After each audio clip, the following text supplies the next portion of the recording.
I was drifting along quite well with that.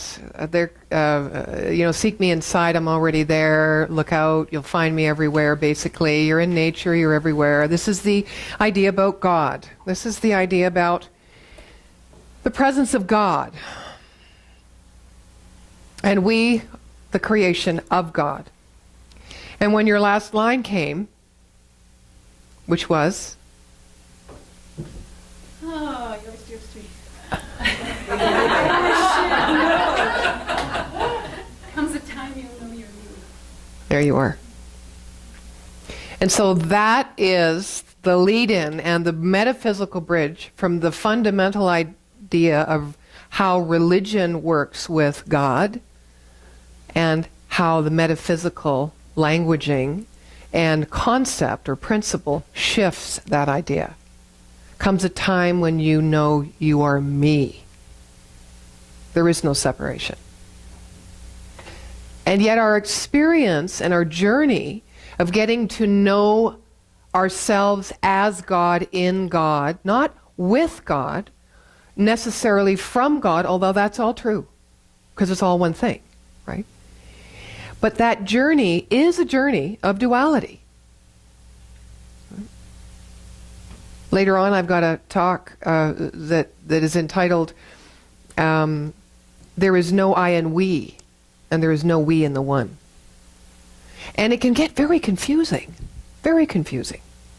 especially when we're caught up in a pattern of behavior or circumstance, which comes from a pattern of our thinking. That is a pattern we don't like, and we find it very difficult to shift. One of the first things we often, maybe not say out loud or say to somebody else, but we ask internally is, where are you, God? Where? Why are you not here in my time of need? And we all know the footprints poem, right? One set of footprints, because I'm carrying you. And that's the human journey. It's to build the faith and the confidence in our own inherent, inborn capacity as God. As not separate from that.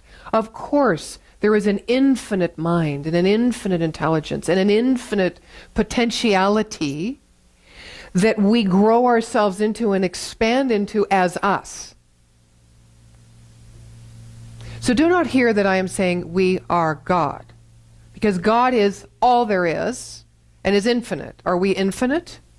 No, but within our own uniqueness as an individualized expression of that infinite potential, we are that experience based on how much we will receive of this truth and how much we will live into this truth. We could say how we use that truth. Ernest Holmes says there's a power for good in the universe and we can use it. So there is, on this human journey, and as we step onto this spiritual path, we're testing the waters. We're seeing, really, I am that which God is? So what does that mean in my life? I think I'll just step back here for a minute. I know this. Right? So there's the journey. Stepping out, stepping back. Stepping out a little further, stepping back not quite as far. Stepping out a little further. And sometimes we feel we're taking a quantum leap back because the pattern presents itself again. That pattern that we thought we'd thrown off the turnip truck a long time ago. Well, for me this summer, it reoccurred. It's probably why I don't like taking a lot of time off. It's one thing to do spiritual practice and be in the stillness because you have an intentionality around why you are doing spiritual practice. Still, it's here, right? So that's what I mean. I fell back into that, that emotionality, vulnerability. You know, we can take it for a while, and then we get busy. We can take it for a while, we dip in, right? And then we need to do something that's a little more familiar, where we feel like we're a little more connected. What are we connected to? Are we connected? Or are we just connected in the comfort zone? I would propose, at least for me, that is my experience in life. So we're talking about our personal investment moves Providence. Providence is a pretty big word, and it certainly can be defined in the biblical sense and in the metaphysical sense. So providence is this idea that God intercedes in life. God has this power over all of life because it is God's life. It isn't our life. It is God's life. God owns this. God owns us. God owns everything because it's from God. It's of God. Personally, I don't like that definition. However, when we are looking at being stewards of life, which is not just the life outside of us, but the gift and the life inside of us, we have to think about that a little bit. We have to think about the fact that we've been given a gift, and all that we ever need to have in order to express and therefore experience any idea or concept that may come to us in our own mind of moving into a greater potentiality or an expanded experience of life, comes from that greater intelligence within us. So we have to constantly understand or question or contemplate our relationship as individualized expressions of this infinite intelligence or God. So what's God got to do with it? Well, I certainly think it's a pull. I think everything that we experience as a miracle, everything that we experience as suffering, everything we experience that we would call the light in our life, the joy, the abundance, and everything that we experience as its opposite, God has something to do with that. Because we are using the power of this intelligence to mold and fashion our own way. We do not do it alone. There's something within us. You've heard it biblically said, it's the Father within us that doeth the work. Metaphysically, we say it's that inherent capacity, that divine intelligence, that spirit within us that knows when we don't. It's still within us, and we can open and tap into it, but we can't control it. Right? We can create our own thoughts, which have the energy to move this providence. This providence, what is providence? In the Bible, it says it's foresight, it's omniscience. It's that intervention or divine intervention from a God that maybe looks down on its people and says, I don't think so. We're going to create something in that path to open people and awaken them to the greater potential and possibility of the truth of who I am, thinking that I'm speaking as God, which is goodness, which is light, which is abundance and joy and love and peace. Not the other thing that they're doing, right? Through war or injustice or judgment or self-criticism.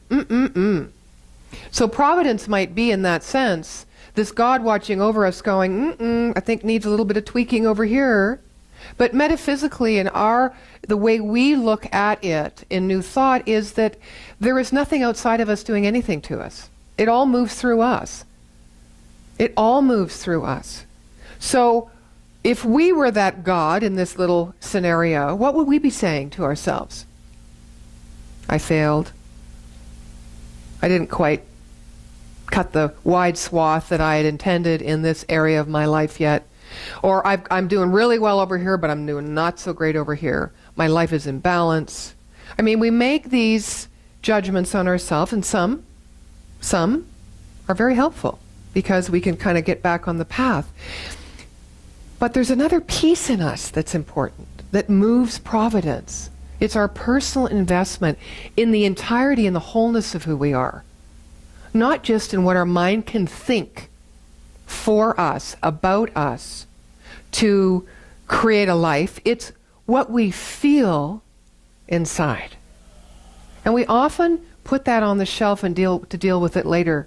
For me, sometimes it really interferes. It interferes so much with me sometimes in a day. I can't think straight. Have any of you ever said that? Get thee behind me emotion. I need to be clear right now. Like right now. Like me here with you right now. And sometimes I walk in here and I go, someone says, how are you? And I go, well, we'll see after the service. It's like, let's just go have an ice cream. Because I never know what's going to happen. I have an intention.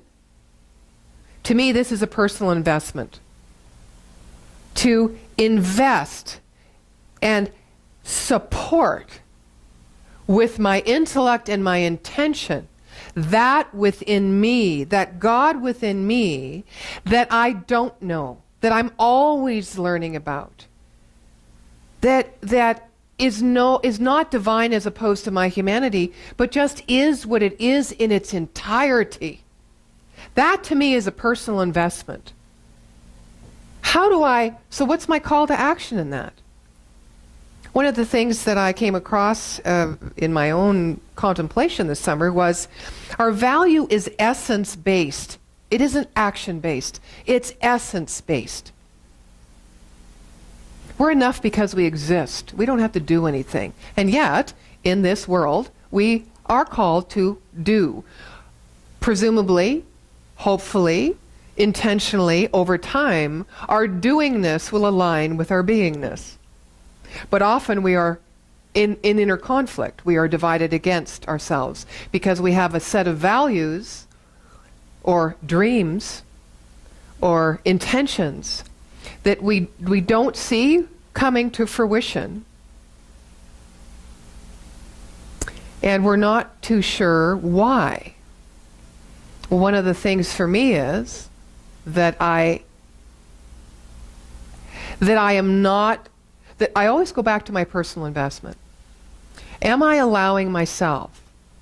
Am I nurturing myself? Am I supporting that energy within me that needs to keep being circulated through me? Or am I just operating from what I feel is right, think is right, what I should do, what I said I'd do? And am I ignoring part of my beingness, my essence? Because we know that there is circulation. We know that there's a law of circulation. And we know, everyone sitting here knows, to some degree,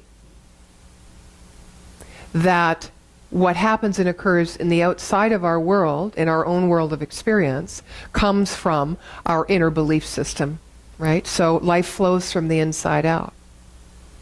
So my personal investment over the summer was just observing, witnessing, and allowing myself to experience my emotion. A, without stopping or suppressing it. B, without judging it or trying to define it or trying to compartmentalize it.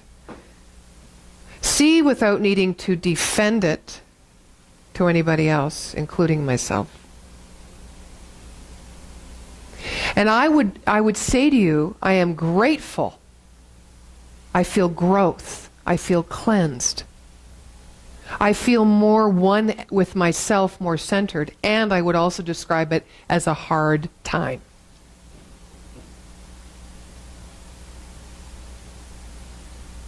So being a steward of life is being able to expand yourself through personal investment in yourself, the self as the big S self. Not just the self you've always known, but the potentiality and the life force and the infinite mind that lives within you of the divine. How do we do that in our lives? Do we do it? Do we pay it attention? Is that important to us? Is it part of our value system?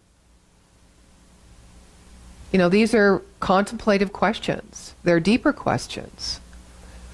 And they ask of us, even if we choose to be on that hamster wheel, and we got things going on, we got busy lives, we got obligations, we got bills to pay, we have mountains to climb. Doug said to me the other day, Doug took me out to breakfast yesterday, and we had a nice breakfast and out in Bragg Creek, which is where I live, and we're going for coffee. And I told you I was going to say this, Doug. I said, look, I'll buy coffee. And he says, no, I'll buy the coffee. I have a job. You have a career. I went, oh, busted, It's like, you're right. Yeah, I'm always like striving for this altruistic purpose, and creating and this and that. And Doug just does what he does, and he knows exactly why he does it. And it's very interesting, still working this part out, that somehow with the career and the divine purpose, I never quite see that, full financial sustainability. Somehow those two just kind of never went together. I'm still learning that part on my path, right? So I looked at Doug and I went, yeah, right, you pay. Yep.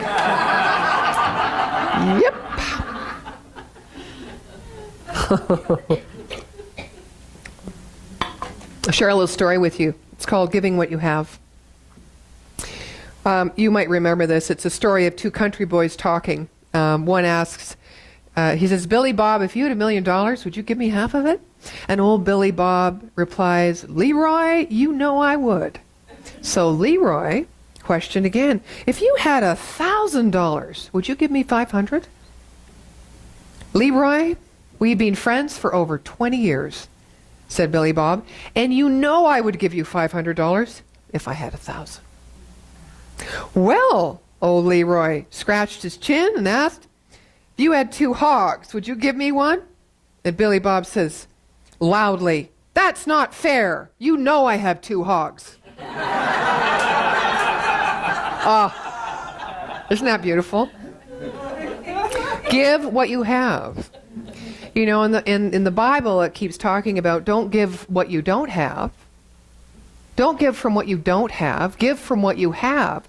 But it's a little easier to kind of make these promises and these intentions. If only I had, then I would, or I could. So being a steward is doing it now with what you have. And being a religious scientist or a metaphysician is knowing that everything you think you lack is already within you, which means the ability to create it in your physical realm of experience. It's already here. You have the capacity. It doesn't matter if you can't think straight because you're going through an emotional period of your life. It doesn't matter. You don't have to wait. It's here. Give from what you have. And start with yourself. We often jump to service because it makes us feel good. And that's great because, as we've demonstrated here this morning, we're a not-for-profit organization. We exist through the lifeblood and the generosity and the compassion and commitment of our volunteer corps. Very important. But we need to be really clear when we move into a call of action, even as beautiful as service. Are we stepping away from what it is that we're not quite understanding within ourselves? Are we avoiding and allowing ourselves to be distracted by something, by a doingness that keeps us away from dealing with that inner conflict or that place in ourselves where we're divided against ourselves?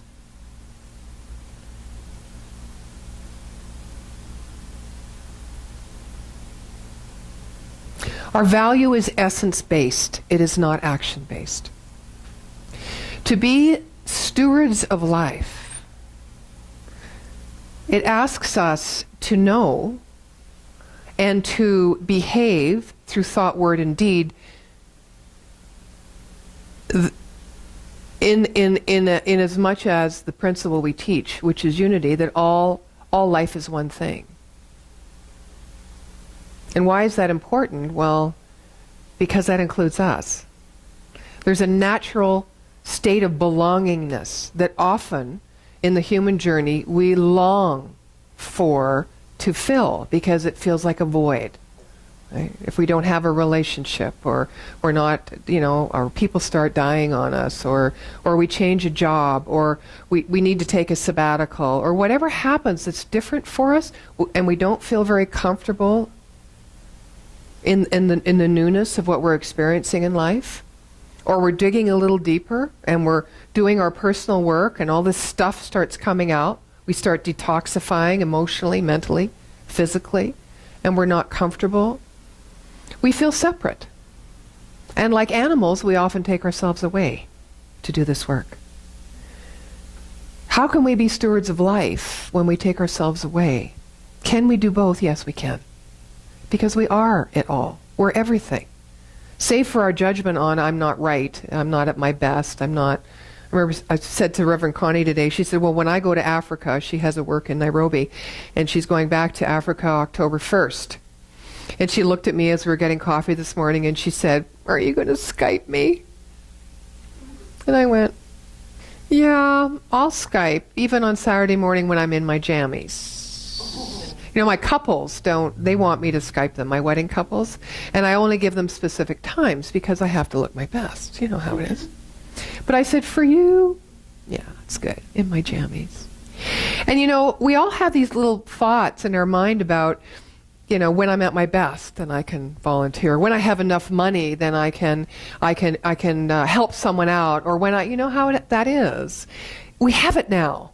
Everything has been given now. Give from what you have. So it's not just the material thing of what you have, but give from that deeper well, that deeper storehouse that is that God as you right now. Tap into it, test it, demonstrate it. You will not be disappointed. We all can rise to a greater capacity than we think we have at any given moment. Because we are all so much more than we think we are at any given moment. So what is your personal investment? What does that mean to you? How might you invest in yourself as a steward of your own life differently? Because as you do that, so the world benefits. In the energy of the unseen collective consciousness, as well as in areas that you can see before you. Your friends, your family, your plants. The sun does shine brighter, even on a cloudy day. What is your personal investment? You are the stewards of your own life and of life itself. You have been given this life. You can move Providence because it's already living and moving within you. When you come together and integrate and honor the fullness of who you are in your life and become a steward of your life, you won't feel separate. You will understand this idea of the last line of Sandra's song. You will come to know, basically, that you and I are one. So, take a deep breath and bless yourself. And know that you do not have to wait for anything to be fully expressed and completely at home with who you are and what life is. And so it is. Thank you. Thank you. Sandra.